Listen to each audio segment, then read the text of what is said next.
Hello students, आज मैं आप लोग को सिखाऊंगा 8.1 का क्वेश्चन नंबर 3।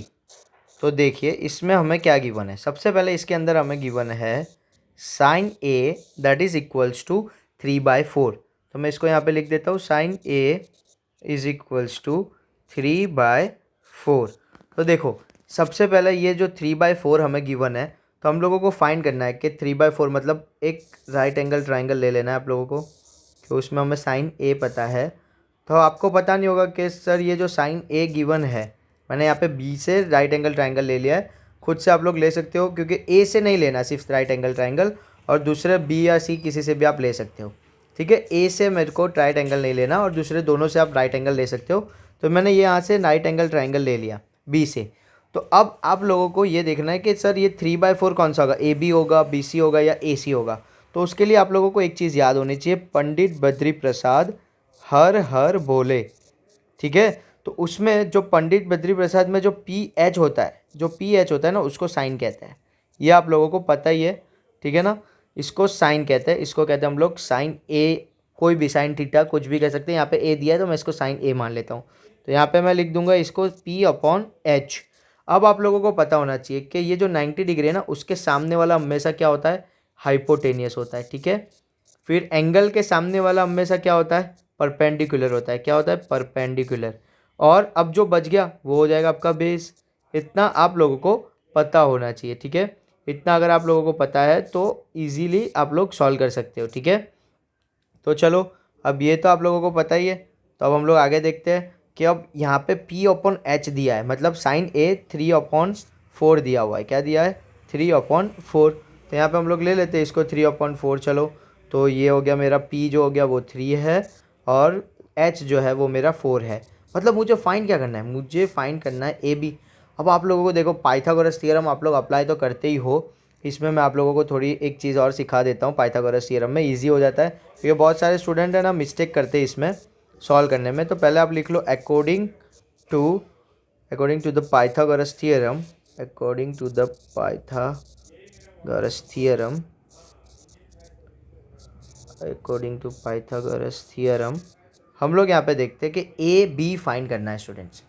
तो देखो हाइपोटेनियस जब फाइंड करना होता है तो आप लोग क्या करते हो, ए बी का स्क्वायर प्लस इसका स्क्वायर ए सी बी सी का स्क्वायर, मतलब इसको इसके साथ प्लस कर देते हो। पर अभी तो आपको क्या फाइंड करना है स्टूडेंट्स, ए बी फाइंड करना है।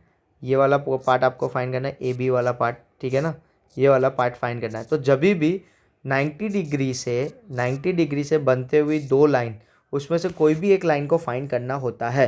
तो कैसे करना है, जो लाइन को फाइंड करना है उसको पहले यहाँ पे लिख लो। कौन सी लाइन फाइंड करनी है, तो ए बी स्क्वायर फाइंड करना है। चलो, तो उसको मैंने लिख दिया, जो मुझे फाइंड करना है उसको लिख दो। अब हाइपोटेनियस जब भी गिवन हो तो सबसे पहले हाइपोटेनियस को लेना है, मतलब ए सी स्क्वायर को पहले लेना है। अब ए सी स्क्वायर ले लिया, अब उसके साथ दूसरी जो साइड आपको गिवन है उसको उसमें से सब्ट्रैक्ट कर देना है। क्या कर देना है, सब्ट्रैक्ट कर देना है।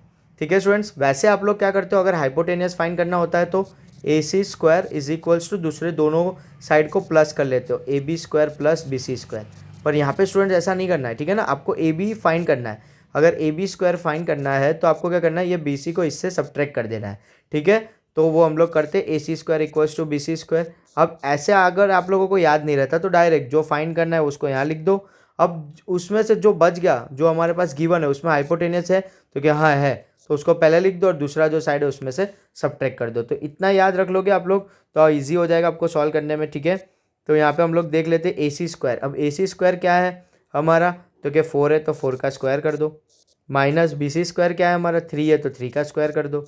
तो ये हमारा हो जाएगा A B square is equals to 4 square minus 3 square. इसको मैं आगे सॉल्व करता हूँ तो ए बी स्क्वायर मेरा क्या हो जाएगा 16 माइनस 9। और आगे मैं सॉल्व कर देता हूँ तो ए बी स्क्वायर मेरा क्या हो जाएगा 16 माइनस 9 होता है 7। तो ए बी मुझे फाइंड करना है ना, मुझे तो स्क्वायर फाइंड नहीं करना, तो रूट हो जाता है, स्क्वायर इस साइड आता है तो रूट हो जाता है। ठीक है, तो ए बी जो मेरा है वो √7 आ गया। तो जैसे मेरा ए बी √7 आ गया, मैं यहाँ पे लिख देता हूँ √7। अब मैं देखता हूँ मुझे कैलकुलेट क्या करने को बोला है, मुझे कैलकुलेट करने को बोला है कॉस ए और टेन ए। तो अब अगर मुझे कॉस ए और टेन ए फाइंड करना है तो मैं क्या करूँगा, कॉस ए और टेन ए को ईजिली मैं फाइंड कर सकता हूँ। कैसे, तो आप लोग यहाँ पे देख सकते हो कि कॉस ए कैसे फाइंड होता है, तो कॉस ए का फॉर्मूला याद कर लो। तो यही चीज़ याद रखनी है, पंडित बद्री प्रसाद हर हर बोले। उसमें क्या होगा, पहला जो है वो हो जाता है साइन, दूसरा कॉस के लिए और तीसरा टेन के लिए। तो दूसरी लाइन ले लो आप कॉस के लिए, तो दूसरी लाइन कॉस के लिए क्या हो जाएगी, बी अपॉन एच। तो आपने तो पहले ही यहाँ पे बताया हुआ, बी क्या हुआ है आपका, बी हो गया √7 और एच हो गया आपका 4। तो यहाँ पे लिख दो √7/4। तो ये हो गया आपका आंसर, पहला वाले का आंसर आ गया आपका। ठीक है, वैसे ही आपको 10 का फाइन करना है तो लिख दो यहाँ पे 10a। 10a क्या हो जाएगा, तीसरे वाले का p अपॉन बी।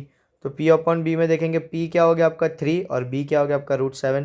तो इसका आंसर आ जाएगा p अपॉन बी का क्या हो जाएगा, पहले ही हो गया 3 और ये हो जाएगा आपका √7। तो ये हो गया आपके दूसरा जो कैलकुलेट करना था उसका आंसर।